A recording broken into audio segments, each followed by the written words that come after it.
Assalamualaikum warahmatullahi wabarakatuh. Halo, di pertemuan kali ini kita akan membahas tentang komunikasi kegiatan awal proyek.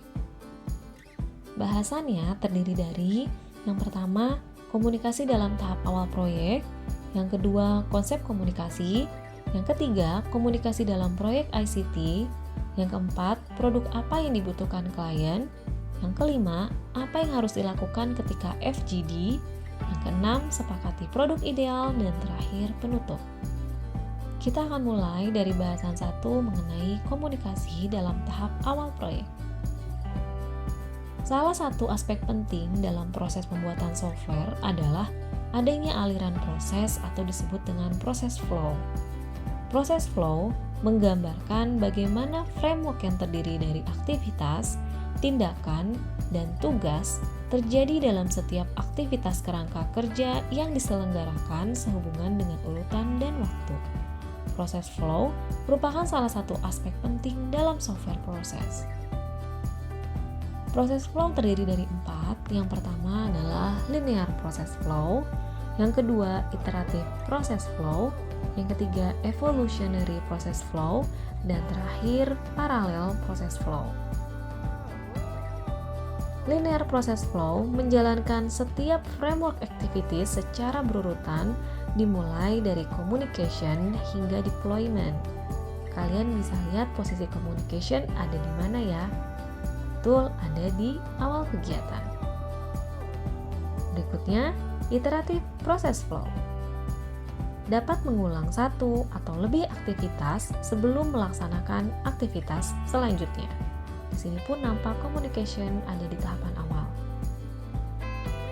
Berikutnya adalah evolutionary process flow, di mana pelaksanaan aktivitas yang ada di proses flow ini membentuk suatu siklus dari deployment kembali menuju communication. Perulangan dari tiap siklus yang menjalankan 5 aktivitas dasar tersebut akan menghasilkan software yang lebih baik lagi. Kemudian, parallel process flow. Di sini prosesnya dapat menjalankan satu atau lebih aktivitas secara bersamaan dengan aktivitas lainnya. Sebagai contoh, proses modeling pada satu bagian dari software dapat dilaksanakan secara bersamaan dengan pembuatan pada bagian lain dari software tersebut. Komunikasi dalam teknologi informasi dapat dilakukan misalnya dalam kasus saat ada proyek melalui pelelangan proyek umum di website misalnya getacoder.com dan lain-lain, atau dari LPSE, dinas-dinas Pemda yang proyek IT-nya tidak dilelang di LPSE. Biasanya ini proyeknya dengan skala kecil ya. Lalu perusahaan-perusahaan yang IT-nya perlu dikembangkan di lembaga pendidikan misalnya SD, SMP, atau SMA, atau juga bisa di desa atau kampung halaman. Dalam proses software, komunikasi dilakukan dengan 2 tujuan utama, yaitu project initiation dan requirement gathering.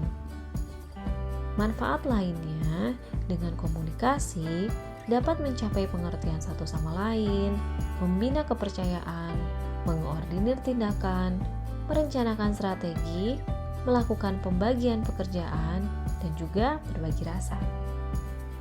Nah, apa sih komunikasi itu?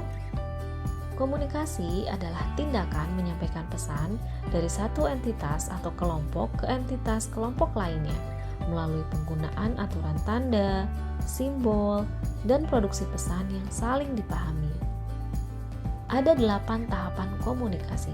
Yang pertama, motivasi, kedua, pengaturan komposisi pesan, ketiga, pembuatan pesan, keempat, penyampaian, kelima, perhatian terhadap noise, keenam, penerimaan, 7, penerimaan detail, dan 8, pemahaman. Bentuk komunikasi saat ini bisa berupa SMS, telepon, email, social network, tatap muka, gestur, sentuhan, bicara, menulis pesan, presentasi, ataupun broadcast pengumuman.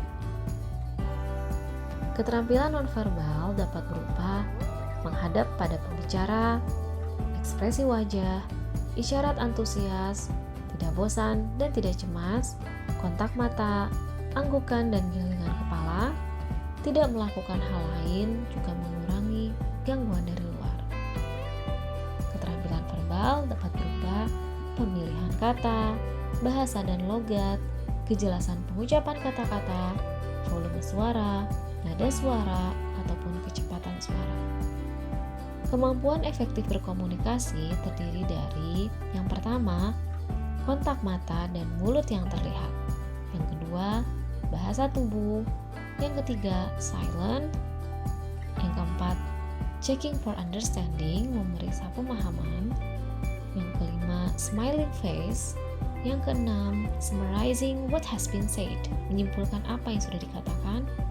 Lalu yang ketujuh, encouragement to continue, mendorong untuk terus melanjutkan percakapan. Dan yang terakhir, some questions, ajukan pertanyaan. Persamaan komunikasi bisa dibagi menjadi what you hear, apa yang didengar seperti suara, kejelasan vokal, ekspresi verbal, ini dapat menyampaikan sebesar 40% pesan. Sedangkan what you see or feel seperti ekspresi wajah, dress and grooming, pakaian, postur, eye contact, touch, atau gestur, ini dapat menyampaikan 50% dari pesan. Sementara kata-kata hanya 10% dari pesan. Nah, dalam berkomunikasi ada etikanya. Yang pertama, diam dan menyimak. Yang kedua, tidak memotong pembicaraan. Yang ketiga, tidak meninggalkan lawan bicara. Yang keempat, tidak menepis pembicaraan lawan. Dan terakhir, tidak berusaha menunjukkan bahwa kita lebih pandai. Ada quote yang disampaikan oleh Mark Twain, "If we were supposed to talk more than listened, we would have been given 2 mouths and 1 ear."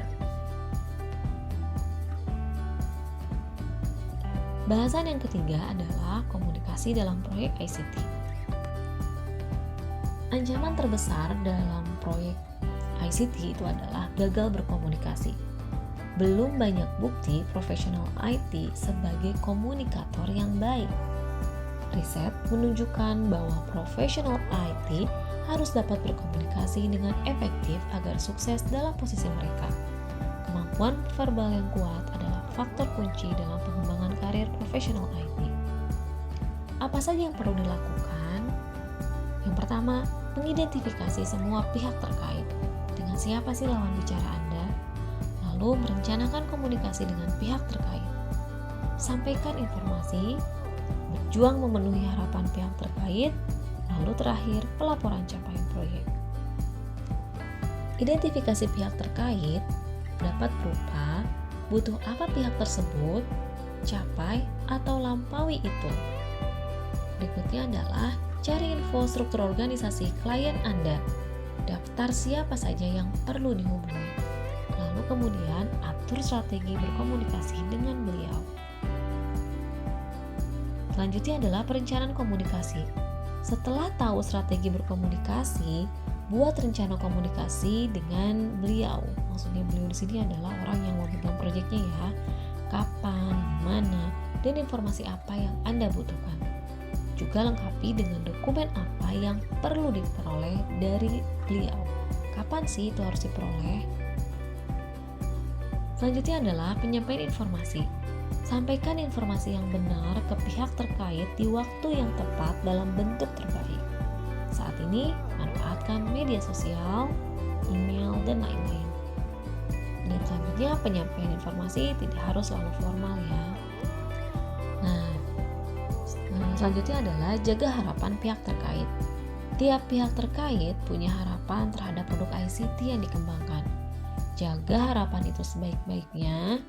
Katakan alasan Anda dengan baik jika pada akhirnya harapan itu sulit untuk diwujudkan. Terakhir adalah laporan capaian.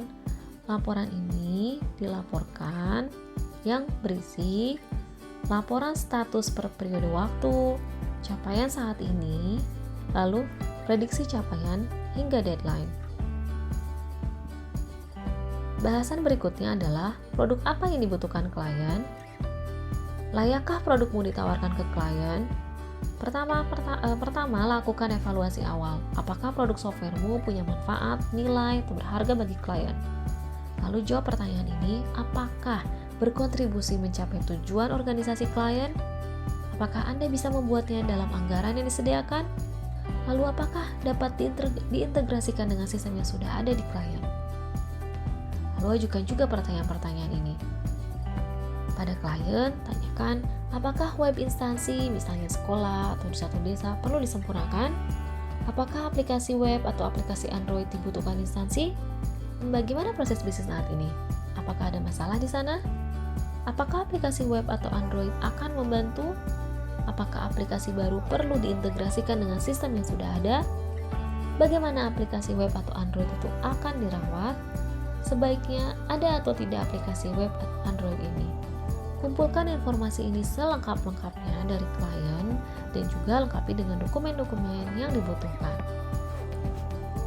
Ungkap kebutuhan klien. Temukan informasi apa saja yang perlu dimunculkan di aplikasi web atau aplikasi Android dan layanan apa saja yang disediakan. Temui pihak-pihak terkait, end user, manager, bagian perawatan, dan pakar terkait. Sudut pandang. Sudut pandang klien biasanya berbeda sesuai dengan pekerjaan unit organisasi mereka. Anda perlu tahu semua sudut pandang itu. Mungkin Anda menghadapi masalah ini. Seperti klien tidak tahu apa yang mereka inginkan. Klien menggunakan istilah-istilah dalam tugas mereka dan Anda masih merasa asing dengan itu. Kebutuhan pihak-pihak tersebut ada yang konflik. Ada rahasia perusahaan yang perlu dijaga. Kebutuhan berubah atau bertambah dari waktu ke waktu. Ada orang baru atau perubahan tugas. Untuk aplikasi web sekolah, pemerintah menyediakan domain khusus yaitu sch.id. Cari web sekolah terbaik untuk dijadikan rujukan. Untuk aplikasi web desa, pemerintah menyediakan domain khusus yaitu desa.id. Cari web desa terbaik untuk dijadikan rujukan. Mungkin juga sudah dibuat oleh orang lain dalam bentuk aplikasi Android untuk sekolah atau pemerintah desa. Coba cari di Google App Store. Berikutnya adalah apa yang harus dilakukan ketika harus FGD. FGD adalah singkatan dari Focus Group Discussion, yaitu diskusi oleh beberapa orang penting tentang suatu topik kajian. Diselenggarakan oleh pelaksana proyek untuk mendapatkan masukan penting mengenai pekerjaan proyek. Dalam kegiatan ini perlu persiapan, pelaksanaan, dan pelaporan hasil. Bagaimana cara memaksimalkan hasil FGD? Yang pertama, tatap muka tetap yang terbaik. Namun, pekerjaan sering dibatasi waktu. Mengunjungi satu-satu akan memerlukan banyak waktu. Yang kedua, persiapkan. Tentukan apa target yang diharapkan dari FGD. Yang ketiga, bantu dengan gambar, gagasan yang abstrak. Yang keempat, fasilitasi rapat. Siapa yang diundang, kapan, di mana, bagaimana bahan slide presentasi, apakah ada yang akan dibagikan ke peserta, bagaimana konsumsinya, siapa moderatornya. Lalu yang kelima, catat dan dokumentasikan keputusan. Tunjuk siapa yang akan menulis notulen rapat. Yang keenam, dengarkan. Simak inti pesan dari para pembicara FGD. Yang ketujuh, jaga suasana kerjasama. Kolaborasikan berbagai sudut pandang pembicara dan arahkan kesepakatan seperti yang direncanakan. Yang kedelapan, tetap fokus pada agenda FGD. Makin banyak pihak yang diundang dalam FGD, akan makin banyak berpeluang topik pembicaraan yang melebar kemana-mana. Yang kesembilan, jika sudah setuju sesuatu, move on. Sulit menyetujui sesuatu, move on. Ada yang tidak jelas dan belum tahu solusinya, move on. 10. Negosiasi bukan kontes atau permainan. Sukses jika semua pihak merasa diuntungkan. Etika tatap muka. Ketika harus bertatap muka dengan pihak terkait, berusahalah untuk aktif mendengarkan. Sesekali merespon pembicaraan beliau, atau mengulangi inti pesan beliau, atau bertanya jika ada hal yang perlu diklarifikasi. Perhatikan body language beliau. Apakah ingin segera mengakhiri percakapan? Saat FGD, mungkin Anda akan alami kesalahan ini. Dari sisi pembicara, cepat-cepat berbicara tanpa menyusun ide. Terlalu banyak gagasan, tidak berhubungan. Pernyataan terlalu pendek, mengabaikan pengetahuan pendengar, tidak merumuskan pesan sesuai sudut pandang penerima. Sedangkan dari sudut pandang pendengar, tidak memperhatikan, merumuskan jawaban sebelum mendengar lengkap, memperhatikan detail, bukan pesan keseluruhan, menilai benar salah sebelum paham. Bahasan yang keenam adalah sepakati produk ideal. Manfaatkan tool untuk komunikasi. Handphone, SMS, media sosial, email, slide presentasi, worksheet, flip chart, wall sticker, electronic bulletin board, chat room, atau virtual room. Kualitas seperti apa sih yang diinginkan? Fungsi apa saja yang perlu ada di aplikasi web atau Android? Data apa saja yang akan diolah oleh aplikasi? Tugas operator apa saja yang akan dibantu oleh aplikasi? Persiapan pengerjaan produk. Dari fungsi dapat dipersiapkan modul-modul program, dari data dapat dipersiapkan basis data, dari tugas dapat dipersiapkan tampilan interaksinya, perkembangan pembuatannya perlu dilaporkan periodik pada klien. Siapkan jadwal pengerjaan. Dari pengerjaan pembuatan basis data, IMK, modul demi modul program dapat diperkirakan berapa lama waktu yang dibutuhkan untuk menyelesaikan pekerjaan. Buat jadwal pengerjaannya, buat juga jadwal presentasi hasil-hasil antaranya. Bersiap ada perubahan kebutuhan. Pengalaman menunjukkan kebutuhan sering berubah di tengah jalan. Negosiasikan perubahan itu, apakah betul-betul dibutuhkan? Jika iya, akomodasi perubahan itu. Lalu, update jadwal pengerjaan produkmu. Ingat, komunikasi adalah tahap awal project ICT. Anda diharapkan bertemu dengan klien dan dengar apa kebutuhannya. Bayangkan, apakah tim teknis pembuatan softwarenya dapat mewujudkan permintaannya? Jika tidak, negosiasikan kebutuhan minimalnya. Jika klien melibatkan banyak orang, Anda perlu melakukan FGD. Manfaatkan segala tool untuk memaksimalkan hasilnya. Sekian dan terima kasih.